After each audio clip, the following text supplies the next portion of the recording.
అందరికీ నమస్కారం. కోట్లాది మంది దేశ ప్రజల తాలూకా ఆశయాలకు ప్రతీక, దేశ సమగ్రత కోసం, దేశ భద్రత కోసం, దేశ భవిష్యత్తు కోసం ప్రతీగా నిలిచినటువంటి ప్రధాన సేవకుడు, మనమందరం కూడా అభిమానించే నాయకుడు, మనమే కాదు ప్రపంచం గర్వించదగ్గ నాయకుడు దేశ ప్రధానమంత్రి నరేంద్ర మోదీ గారు. అలాగే విజనరీ నాయకుడు, నవ్యాంధ్రప్రదేశ్ నిర్మాత మన ప్రియతమ ముఖ్యమంత్రి వర్యులు నారా చంద్రబాబు నాయుడు గారు.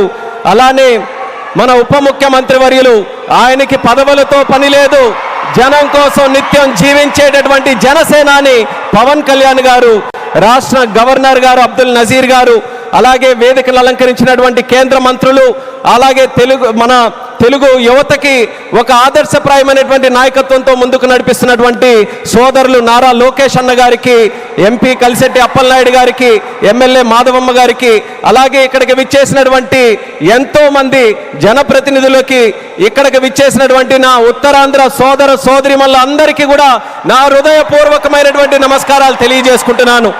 ఒక 12 సంవత్సరాలైతే ఒక పుష్కరం అంటాం, 100 సంవత్సరాలైతే శతాబ్దం అంటాం.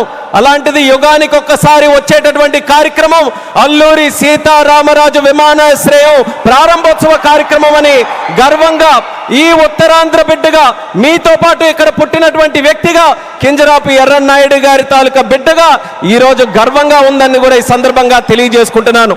ఉత్తరాంధ్ర అంటే ప్రతి ఒక్కరు కూడా ప్రపంచం వైపు చూసేవాళ్ళు. మనకి పని కావాలన్నా, మనకి ఏ అవకాశం కావాలన్నా, మనకి పొట్ట గడవాలన్నా, ఏ కార్యక్రమం చేయాలన్నా సరే ఉత్తరాంధ్ర అంతా కూడా ప్రపంచం వైపు చూసేది. కానీ ఈరోజు మన భోగాపురం ఎయిర్పోర్ట్ చూసిన తర్వాత ప్రపంచం ఉత్తరాంధ్ర వైపు చూస్తుందన్నది గర్వంగా మనందరం కూడా తెలియజేసుకోవాలి. అవకాశాల నిధిగా భోగాపురం విమానాశ్రయం మన ప్రధానమంత్రి గారి చేతుల మీదుగా ఈరోజు ప్రారంభోత్సవం కానుంది. అలాంటి విమానాశ్రయం ఒక 77,000 చదరపు అడుగులతో తయారవుతున్నటువంటి విమానాశ్రయం సుమారు 60 లక్షల కెపాసిటీతో తయారవుతుంది. ఎంఆర్ఓ కానీ ఎంతో మంది యువతీ యువకులకి ఉద్యోగాలు ఇచ్చే అవకాశం ఇక్కడ కలగబోతుంది. ఎడ్యూసిటీ ద్వారా రేపు భవిష్యత్తులో ప్రపంచంలో ఉన్నటువంటి ఏవియేషన్ వర్క్ ఫోర్స్ కి ట్రైనింగ్ మన ఉత్తరాంధ్రలో, మన భోగాపురంలో జరగబోతుందనడానికి కూడా నేను ఎంతో గర్వపడుతున్నానని తెలియజేస్తున్నాను. అటువంటి ఉత్తరాంధ్ర ప్రాంతంలో ఈ రోజు ఈ భోగాపురం ఎయిర్పోర్టు మన అందరికీ కూడా సింహద్వారంలా ఉందని తెలియజేస్తున్నాను. ఇచ్చాపురం నుంచి పాతపట్నం, పాలకొండ, శ్రీకాకుళం, అలాగే బొబ్బిలి, పార్వతీపురం, విజయనగరం, అరకు, అనకాపల్లి, విశాఖపట్నం, ఈ ఉత్తరాంధ్రలో ఏ ప్రాంతం తీసుకున్నా సరే అందరికీ కూడా సమాన దూరంలో ఉన్నటువంటి ఈ భోగాపురం విమానాశ్రయం మనందరికీ కూడా సింహద్వారంలాగా పనిచేయబోతుందని తెలియజేస్తున్నాను. అలాగే మీ అందరికీ కూడా తెలుసు, కలియుగ వెంకటేశ్వర స్వామి ఆలయానికి వెళ్తే సంవత్సరానికి ఒకసారి వైకుంఠ ఏకాదశి నాడు ఉత్తర ద్వారం తెరుచుకుంటుంది. అలా మన ఆంధ్రప్రదేశ్ అభివృద్ధి కోసం ఈ రోజు ఉత్తర ద్వారంలో మన భోగాపురం ఈ రోజు మనందరికీ కూడా తెరవబోతుంది. ఎంతో కాలం నుంచి ఎదురు చూపులు చూసాం మన ఉత్తరాంధ్రలో.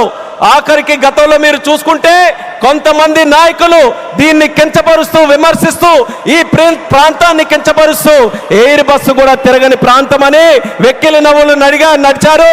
ఈ రోజు వాళ్ళకి కళ్ళు తెరిచి చూడమంటున్నా ఎయిర్ బస్సులు దిగే ప్రాంతంగా ఉత్తరాంధ్ర మారింది.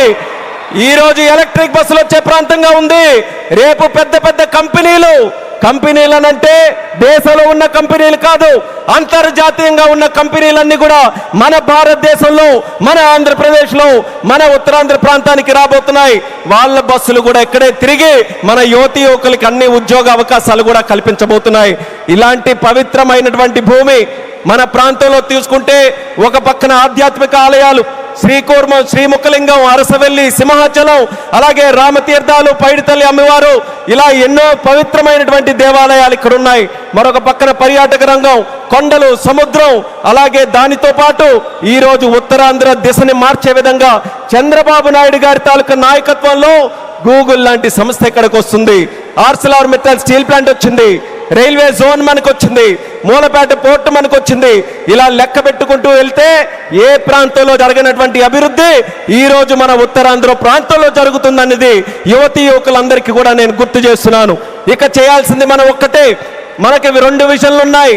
స్వర్ణాంధ్ర విజన్ బై చంద్రబాబు నాయుడు గారు, వికసిత్ భారత్ విజన్ బై నరేంద్ర మోదీ గారు.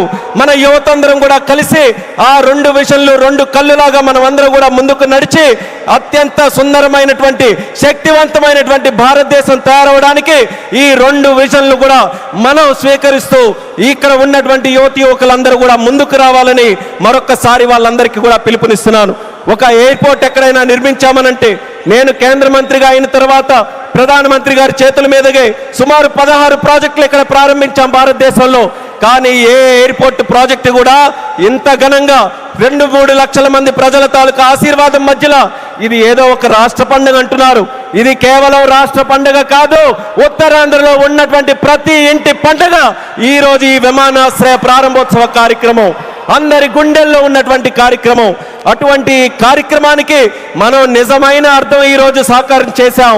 అర్థమనంటే భవ్యమైనటువంటి ఒక బిల్డింగ్ కట్టడమే కాదు, దానికి చరిత్ర గుర్తుండిపోయేలా మన్యం వీరుడు అల్లూరి సీతారామరాజు గారి పేరు పెట్టడం, ఇది ఒక చరిత్ర అనేది కూడా తెలియజేసుకుంటున్నాను. అడవుల్లో ఎక్కడో వినేటటువంటి పేరు, అడవుల్లో వినేవాళ్ళం అల్లూరి సీతారామరాజు అని. అలాంటి ఆ పేరుని ప్రపంచం మొత్తం మారుమోగుతుంది. అమెరికా వెళ్ళినా, ఆస్ట్రేలియా వెళ్ళినా ఎక్కడికి వెళ్తున్నారనంటే అల్లూరి సీతారామరాజు గారి తాలూకా గడ్డ విమానాశ్రయానికి మేము వెళ్తున్నామని మన యాత్రికులందరూ కూడా గర్వంగా చెప్పుకునే స్థాయిలో ఈరోజు ఆ పేరును కూడా మన నరేంద్ర మోదీ గారి తాలూకా అధ్యక్షన కేంద్ర ప్రభుత్వం అంగీకరించి ఈరోజు పెట్టింది. ఇంత ఫోకస్ మన ఉత్తరాంధ్రలో పెట్టిన తర్వాత మీ అందరికీ కూడా ఒక్కటే తెలియజేస్తున్నాను, ఇంకా మనం ఎక్కడ కూడా ఆగకుండా ఉత్తరాంధ్రకి కళలకి రెక్కలు వచ్చే విధంగా మనమందరం కూడా ముందుకు వచ్చి ఈ అవకాశాలన్నీ ఎవరి కోసం? ఇవి రాజకీయ అవకాశాలు కాదు, ప్రజల కోసం, యువత కోసం పెట్టినటువంటి అవకాశాలు.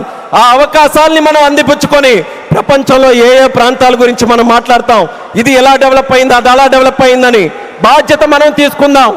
నాయకులుగా వాళ్ళ తాలూకా నిర్ణయాలను మనకి చెప్పారు, వాళ్ళ మాట నిలబెట్టుకున్నారు, అభివృద్ధి ఇక్కడికి తీసుకొని వచ్చారు.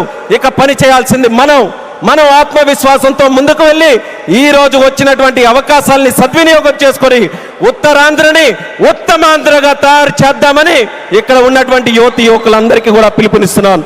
అలాగే మన आदरणीय माननीय प्रधानमंत्री जी, आपको फिर से मैं भोगापुरम और उत्तरांध्र प्रांत को क्षेत्र को स्वागत करता हूं. मैं इतना इमोशनल हूं आज क्योंकि मैं भी इसी प्रांत से आता हूं. काफी समय से हम सुनते आ रहे, मेरे बचपन से सुनते आ रहे, यहाँ कोई किसी के लिए अवसर नहीं है. उत्तरांध्र से लोग बाहर जाते रहते हैं काम के लिए, पर आपने वादा निभाया. आपके मार्गदर्शन में, हमारे चंद्रबाबू जी के मार्गदर्शन में यहाँ पे जो इम्पॉसिबल लगता था वो आज पॉसिबल करके दिखाया. एक गेटवे जैसा विमानाश्रय आज हमने बनाया, हवाई अड्डा बनाया, और उसके साथ ही गूगल जैसे बड़े बड़े जो ग्लोबल इंस्टीट्यूशन है वो सब भी आज विशाखापट्टनम हमारे उत्तरांध्र में आ रहे हैं. ये हमारे सब के लिए, हमारी जो ताकत है यहाँ युवाओं के लिए, ये बहुत बड़े सौभाग्य की बात है. आपने अपना वादा निभाया और मैं इस मंच से आपको वादा देता हूं, हमारे उत्तरांध्र के युवा से वादा देता हूं कि आपका जो विजन है विकसित भारत 2047 का विजन में उत्तरांध्र का हर युवा व्यक्ति आपके साथ खड़ा रहेगा, आपके साथ काम करेगा. एक सशक्त समृद्ध भारत बनाने के लिए आपके साथ हर कदम में यहाँ के सारे युवाएं आपके साथ चलने के लिए तैयार हैं. ये इस क्षेत्र का आपके साथ हमारा वादा है और ये वादा निभा कर रखेंगे. आपको, हमारे आदरणीय चंद्रबाबू नायडू जी को, मंच पर बैठे सभी को दिल से मैं स्वागत करता हूं, धन्यवाद भी करता हूं. और आपके यहाँ వచ్చినటువంటి ప్రజలందరికీ కూడా మరొక్కసారి నా హృదయపూర్వకమైనటువంటి ధన్యవాదాలు తెలియజేసుకుంటూ ఇది ఒకే ఒక్క మాట చెప్పి నేను ముగిస్తాను. భోగాపురం ఎయిర్పోర్ట్ ఈ రోజు మనందరికీ కూడా చాలా గర్వంగా ఉంది, కానీ చరిత్రలో ఎప్పుడు కూడా నిలిచిపోయి ఉండాలి, గుర్తు కూడా పెట్టుకోవాలి. ఈ భోగాపురం విత్తనం వేసింది ఒకే ఒక్క నాయకుడు నారా చంద్రబాబు నాయుడు గారిని మళ్ళీ మళ్ళీ గుర్తు చేస్తున్నాను. 2014లో విభజించిన ఆంధ్రప్రదేశ్కి ఆయన ముఖ్యమంత్రి అయితే ఆయన ఈ ఉత్తరాంధ్ర ప్రాంతానికి గ్రోత్ ఇంజిన్ గా తయారు చేయాలనంటే ఇక్కడ విమానాశ్రయం పెట్టాలని మొట్టమొదటిగా ఆయన ఇచ్చేస్తే ఆ రోజు ఉత్తరాంధ్ర బిడ్డగా కేంద్ర మంత్రిగా అశోక్ గజపతిరాజు గారు ఉన్నారు, ప్రధానమంత్రిగా నరేంద్ర మోదీ గారే ఉన్నారు. ఆ రోజు ప్రారంభించాం. మళ్ళీ యాదృచ్ఛికమో, దైవ నిర్ణయమో, ప్రజా సంకల్పమో, మళ్ళీ చంద్రబాబు నాయుడు గారు ముఖ్యమంత్రిగా ఉన్నప్పుడు నరేంద్ర మోదీ గారి చేతుల మీదుగా ప్రధానమంత్రిగా ఉంటూ మళ్ళీ ఉత్తరాంధ్ర బిడ్డగా ఈ రామ్మోహన్ నాయుడు కేంద్ర మంత్రిగా ఉన్నప్పుడు ఇది జరిగిందనంటే ప్రజల తాలూకా విశ్వాసం ఈ కూటమి ప్రభుత్వం మీద ఎంత బలంగా ఉందో ఈ విమానాశ్రయం దానికి ప్రతీక అనేది మళ్ళీ మళ్ళీ తెలియజేసుకుంటూ ఈ అవకాశం కల్పించిన ప్రతి ఒక్కరికి మరొక్కసారి నా తండ్రి గారు మరి స్వర్గీయ కింజరాపు ఎర్రనాయుడు గారికి కూడా ఈ వేదిక ద్వారా నమస్కరించుకుంటూ పెద్దలందరికీ కూడా నా తాలూకా ధన్యవాదాలు తెలియజేస్తూ ఇంత చక్కనైనటువంటి కార్యక్రమం ఏర్పాటు చేయడానికి దింసా నృత్యం చేసినటువంటి వాళ్ళకి అందరికీ కూడా మరొకసారి నా హృదయపూర్వక ధన్యవాదాలు తెలియజేస్తూ సెలవు తీసుకుంటున్నాను. జై హింద్, జై భారత్, జై ఉత్తరాంధ్ర.